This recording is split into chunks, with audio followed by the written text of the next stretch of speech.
નમસ્કાર વિદ્યાર્થી મિત્રો, હવે આપણે પહેલા ચેપ્ટરમાં છેલ્લા લેક્ચરમાં વિસ્થાપન અને દ્વિવિસ્થાપન વિશે ચર્ચા કરી હતી. હવે આજના વિડિયો લેક્ચરમાં આપણે એના પછીની છેલ્લી રાસાયણિક પ્રક્રિયા ઓક્સિડેશન, રિડક્શન અને રેડોક્સ ઉપર ચર્ચા કરવાની છે. હવે આ રાસાયણિક પ્રક્રિયાઓના પ્રકારોમાં છેલ્લો પ્રકાર છે ઓક્સિડેશન, રિડક્શન, બરોબર, અને રેડોક્સ. તો એની ઉપર આજના સંપૂર્ણ વિડિયો લેક્ચરમાં ચર્ચા કરવાની છે. આ પ્રશ્ન 3 માર્ક્સમાં પૂછાતો પ્રશ્ન છે કે ઓક્સિડેશન, રિડક્શન અને રેડોક્સ સમજાવો. તો આપણે પહેલા ઓક્સિડેશન અને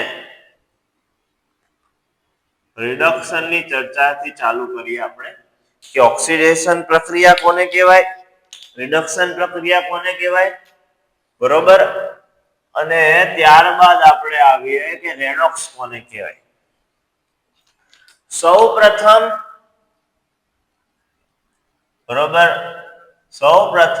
આપણે ઓક્સિડેશન ઉપર ચર્ચા કરશું કે ઓક્સિડેશન પ્રક્રિયા કોને કહેવાય.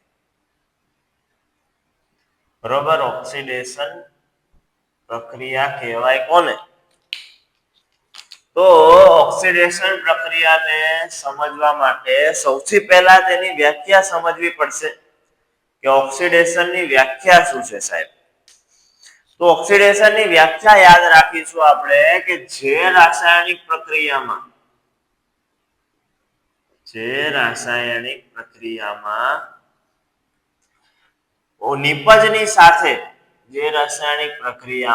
નિપજની સાથે ઓક્સિજન ઉમેરાય અથવા તો હાઇડ્રોજન દૂર થાય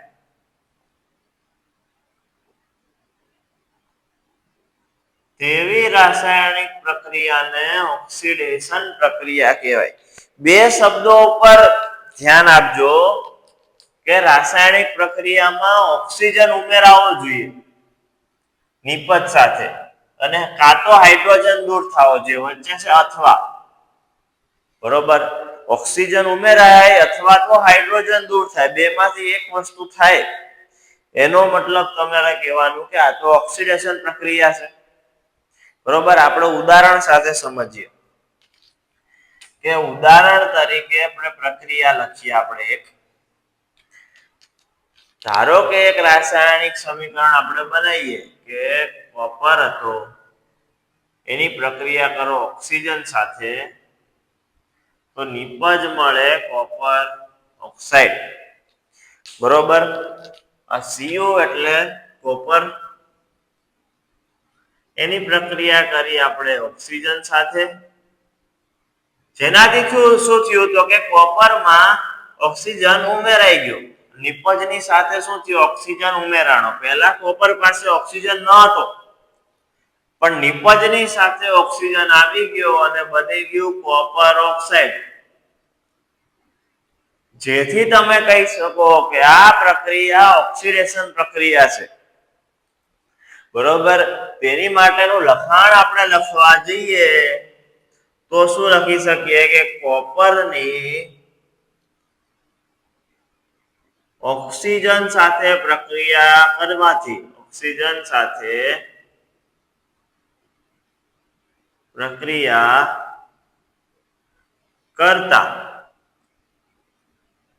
કોપર ઓક્સાઇડ મળે છે. ઓક્સિજન સાથે પ્રક્રિયા કરતા કોપર ઓક્સાઇડ મળે છે. એટલે કે ઓક્સિજન ઉમેરાય છે, જેથી ઓક્સિજન ઉમેરાય, જેથી આ પ્રક્રિયા કઈ પ્રક્રિયા કહેવાય તો કે ઓક્સિડેશન પ્રક્રિયા કહે છે. જેથી આ પ્રક્રિયા ઓક્સિડેશન પ્રક્રિયા છે. ત્યારબાદ આના બીજા અન્ય ઉદાહરણ જોઈએ કે અન્ય ઉદાહરણ હવે આના અન્ય ઉદાહરણમાં ધારો કે કોપરની બદલે મેગ્નેશિયમ લઈએ એની પ્રક્રિયા ઓક્સિજન સાથે કરીએ તો બી મેગ્નેશિયમ ઓક્સાઇડ બની જાય, ઓક્સિજન ઉમેરાઈ જાય.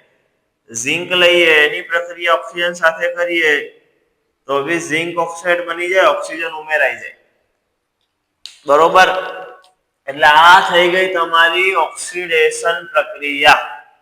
ઓક્સિજન ઉમેરાય અથવા તો હાઇડ્રોજન દૂર થાય એવી પ્રક્રિયા. ત્યારબાદ એક પ્રક્રિયાની વાત કરીએ આપણે બીજી, તો એ છે આપણી રિડક્શન પ્રક્રિયા. બરોબર. ઓક્સિડેશન ની પ્રક્રિયા પછી બીજી પ્રક્રિયાની વાત કરીએ આપણે તો એ છે રિડક્શન પ્રક્રિયા. હવે ઓક્સિડેશન ની વ્યાખ્યા તમને આવડે કે ઓક્સિજન ઉમેરાય અને હાઇડ્રોજન દૂર થાય. તેનું ઊંધું કરો એટલે વ્યાખ્યા બની જાય રિડક્શન ની. ઓક્સિડેશન ની વ્યાખ્યા આવડે તો રિડક્શન ની પણ આવડે, સિમ્પલ છે.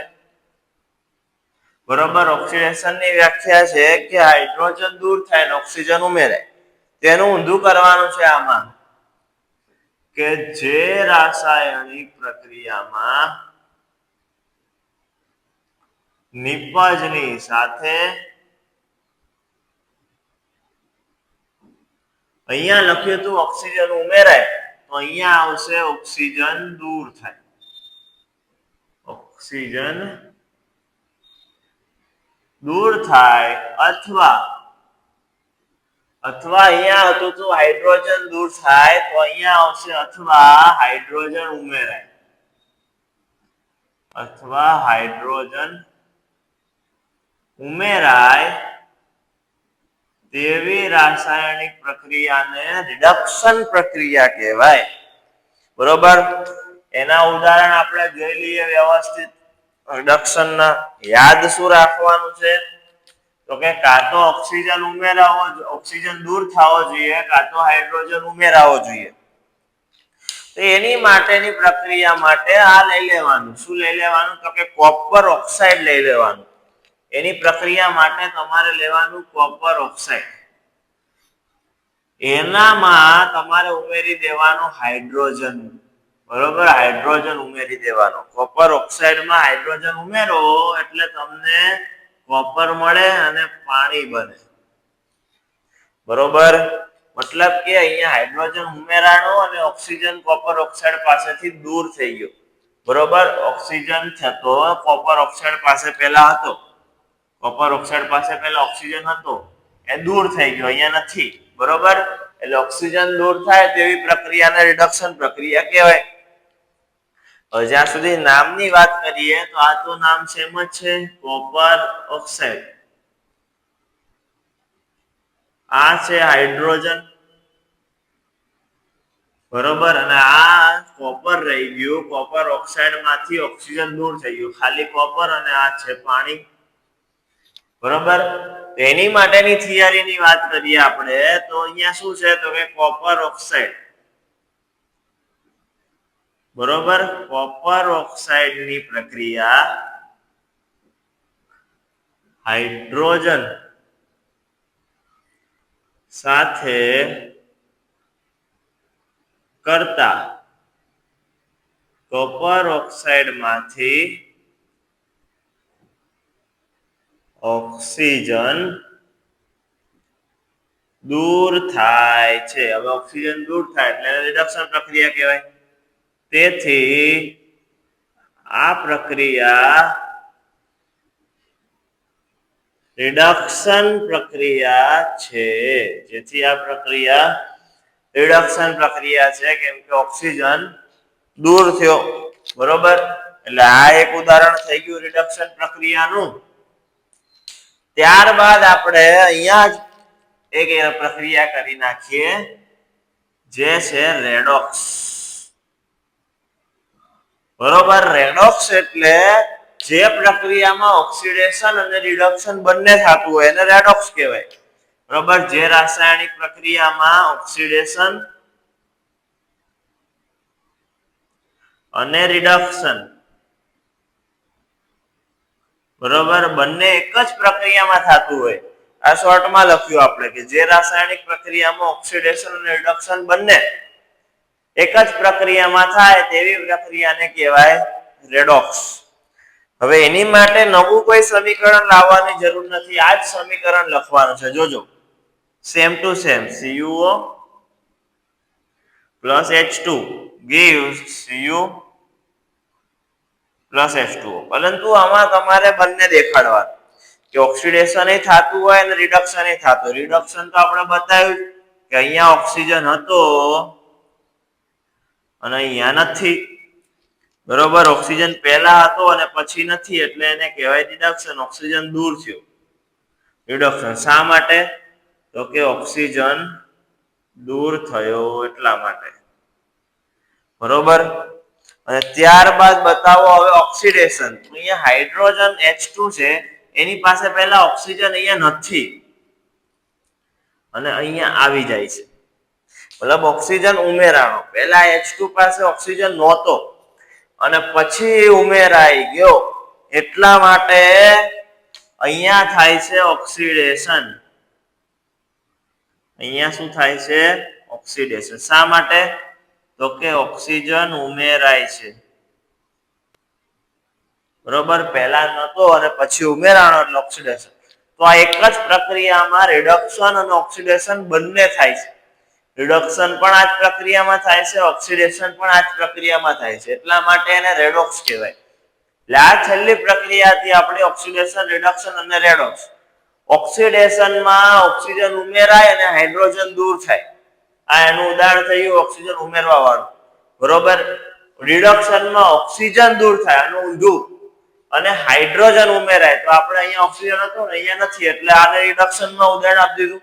અને રેડોક્સમાં એની જ પ્રક્રિયામાં ઓક્સિડેશન અને રિડક્શન બંને થાય, એટલે રેડોક્સમાં આ ઉદાહરણ ચાલે, કેમ કે એમાં ઓક્સિડેશન થાય છે અને રિડક્શન પણ થાય છે, બરોબર. એટલે આ આપણા રાસાયણિક પ્રક્રિયાઓના પ્રકારોનો છેલ્લો પ્રકાર હતો, ઓક્સિડેશન, રિડક્શન અને રેડોક્સ.